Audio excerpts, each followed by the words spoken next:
Halo, perkenalkan nama aku Dian Sijabat dengan nomor NPM 19011 00013. Saya dari Prodi Pendidikan Biologi Universitas HKBP Nomensem Pematang Siantar. Di sini dalam video ini saya akan menjelaskan tentang rangkuman pembelajaran mata kuliah fisiologi hewan mulai dari teori dan praktikum. Dalam mempelajari fisiologi hewan ini, kita harus tahu dulu apa itu fisiologi hewan. Jadi, fisiologi hewan merupakan ilmu yang mempelajari fungsi tubuh secara normal dengan berbagai gejala yang ada pada sistem hidup serta pengaturannya atas segala fungsi dalam sistem disebut atau menekankan kepada proses bagaimana hewan dapat hidup dan beraktivitas. Setelah kita mengetahui apa itu pengertian dari fisiologi hewan, mengapa fisiologi hewan itu penting dipelajari atau perlu dipelajari di tingkat perguruan tinggi? Menurut saya, karena kita adalah mahasiswa jurusan biologi yang dimana saya mempelajari makhluk hidup, dan mata kuliah fisiologi hewan ini termasuk dan merupakan bakal yang bisa kita gunakan untuk bahan ajar sebagai tenaga pendidik. Selanjutnya, pembahasan yang pertama itu sel dan jaringan. Apa itu sel? Sel adalah kumpulan materi paling sederhana yang dapat hidup dan merupakan unit penyusun semua makhluk hidup. Sel memiliki organel atau bagian-bagian penyusunnya, yang mana ada dinding sel, membran sel, inti sel, sitoplasma, mitokondria, plastida, retikulum endoplasma, badan Golgi, ribosom, lisosom, vakuola, peroksisom, glioksisom, sentrol. Sel terbagi dua jenis, yaitu ada sel prokariotik dan sel eukariotik. Yang kedua ada jaringan. Jaringan merupakan kumpulan sel yang mempunyai suatu bentuk dan struktur yang sama dengan fungsi yang berbeda. Jenis jaringan hewan itu bisa kita tahu dari kata epos, yang mana E epitelium, P penyokong, O otot, S saraf. Jaringan epitelium. Jaringan epitelium adalah jaringan yang menutup permukaan tubuh dan menyusun bagian luar organ. Yang kedua, jaringan penyokong. Jaringan penyokong, jaringan adalah jaringan ikat yang berperan dalam membentuk dan menyokong tubuh. Jaringan ini terdiri dari tulang rawan dan tulang keras. Yang ketiga ada jaringan otot. Otot adalah sebuah jaringan dalam tubuh manusia dan hewan yang berfungsi sebagai alat gerak aktif yang menggerakkan tulang. Jenis jaringan otot manusia itu ada 3, yaitu otot lurik, otot jantung, dan otot polos. Apa fungsi dari jaringan otot? Fungsi dari jaringan otot itu yang pertama ada melakukan gerakan tubuh.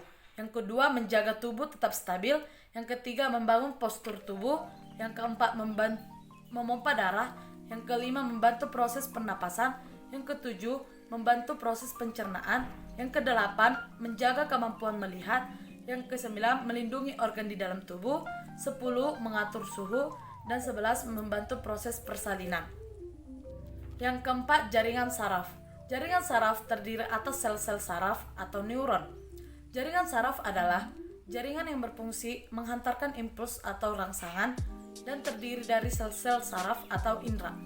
Jenis-jenis dari jaringan saraf. Berdasarkan fungsinya, jaringan saraf terdapat 3 macam, yaitu sel saraf motorik, sel saraf sensorik, dan sel saraf penghubung. Selanjutnya ada ruang lingkup fisiologi hewan, yang mana yang pertama ada sistem pencernaan. Sistem pencernaan pada hewan hampir sama dengan manusia, yaitu terdiri atas mulut, faring, esofagus, lambung, dan usus. Yang kedua ada sistem respirasi. Sistem respirasi adalah alat atau bagian tubuh tempat O2 atau oksigen dapat berdifusi masuk dan sebaliknya CO2 atau karbon dioksida dapat berdifusi keluar. Hewan yang bernapas dengan paru-paru antara lain mamalia, burung, reptil, dan amfibi. Hewan yang bernapas menggunakan insang antara lain adalah jenis ikan-ikan. Yang ketiga ada sistem koordinasi. Pada hewan meliputi sistem saraf beserta indera dan sistem endokrin atau hormon. Yang keempat, sistem hormon merupakan sistem yang terdiri dari beragam organ dan kelenjar yang berperan dalam memproduksi hormon, yang dimana hormon berfungsi mengatur pertumbuhan, reproduksi, tingkah laku, metabolisme, dan perkembangan. Yang kelima ada reproduksi. Reproduksi hewan dibedakan menjadi dua macam, yaitu secara seksual dan aseksual. Perkembangan seksual terjadi tanpa peluburan sel kelamin jantan dan sel kelamin perempuan atau betina. Yang keenam ada sistem ekskresi. Ekskresi berarti pengeluaran. Jadi, sistem ekskresi adalah berarti pengeluaran zat buangan atau zat sisa hasil metabolisme yang berlangsung dalam tubuh organisme. Hewan mengekspresikan sisa metabolisme menggunakan alat seperti kulit, ginjal, dan lain-lain. Yang ketujuh, peredaran darah. Peredaran darah merupakan satu sistem yang berfungsi memindahkan zat dalam dari sel. Yang kedelapan, perkembangbiakan. Ada beberapa cara perkembangbiakan pada hewan, yaitu dengan cara melahirkan atau vivipar, bertelur atau ovipar, dan berkembang biak dengan cara membelah diri. Yang kesembilan ada habitat. Habitat adalah tempat suatu makhluk hidup tinggal dan berkembang. Yang kesepuluh ada cara melindungi diri. Cara melindungi diri merupakan cara makhluk hidup untuk melindungi diri dari predator atau mangsanya. Pembahasan selanjutnya yaitu mengenai urutan taksonomi, yang dimana urutan taksonomi hewan dan tumbuhan itu berbeda. Dalam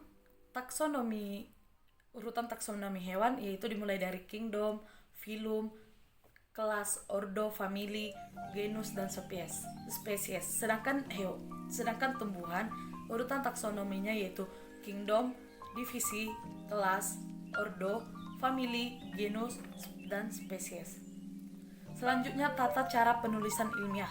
Yang pertama, terdiri dari dua suku kata, yaitu genus dan spesies.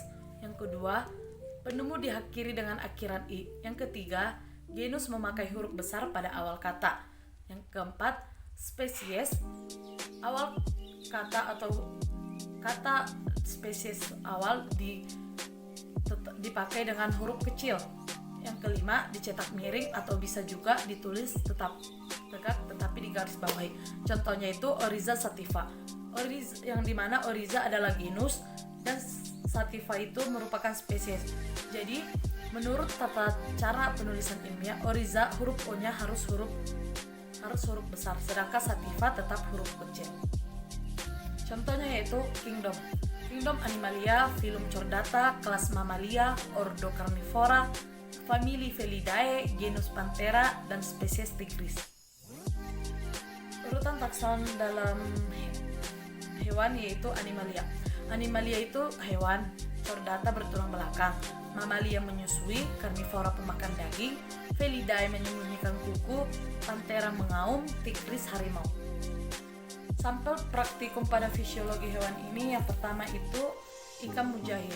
Ikan mujahir atau Oreochromis mosambicus ini klasifikasinya kingdom Animalia, phylum Chordata, kelas Actinopterygii, ordo Perciformes, famili Ciclidae, genus Oreochromis, dan spesiesnya Oreochromis mosambicus.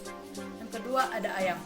Klasifikasi ayam yaitu kingdom Animalia, phylum Chordata, kelas Aves, ordo Galliformes, famili Pachynaeidae, genusnya Gallus, spesiesnya Gallus domestica. Yang ketiga ada cacing. Klasifikasi dari cacing tanah yaitu kingdom Animalia, phylum Annelida, kelas Clitellata, ordo Haplotacida, famili Acanthodiridae, genus Lumbricus, spesies Lumbricus terrestris. Selanjutnya anjing laut. Klasifikasi dari anjing laut yaitu kingdom Animalia, phylum Chordata, kelas Mammalia, ordo Pinipelliformes, famili Otaridae, genusnya Archocephalus, spesiesnya Archocephalus pusillus. Selanjutnya lumba-lumba. Klasifikasi dari lumba-lumba. Kingdom Animalia, phylumnya Chordata, kelasnya Mammalia, ordonya Cetaceae, famili Delphinidae, genus Delphinus, spesies Decapenis. Selanjutnya paus. Klasifikasi dari paus yaitu kingdom Animalia, phylum Chordata, kelas Mammalia, ordo Cetariadatila, famili Balanettorida, genus Balanoptera, spesies Balanoptera musculus. Selanjutnya ubur-ubur.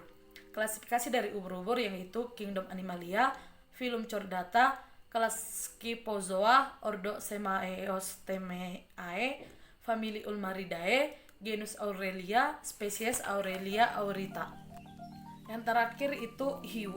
Klasifikasinya Kingdom Animalia, Phylum Chordata, kelas Chondrichthyes, ordo Carcharodiniformes, famili Speirinidae, genus Speirina, spesiesnya Speirina sp. Demikian yang bisa saya jelaskan mengenai mata kuliah fisiologi hewan mulai dari teori dan praktikum hari ini. Terima kasih.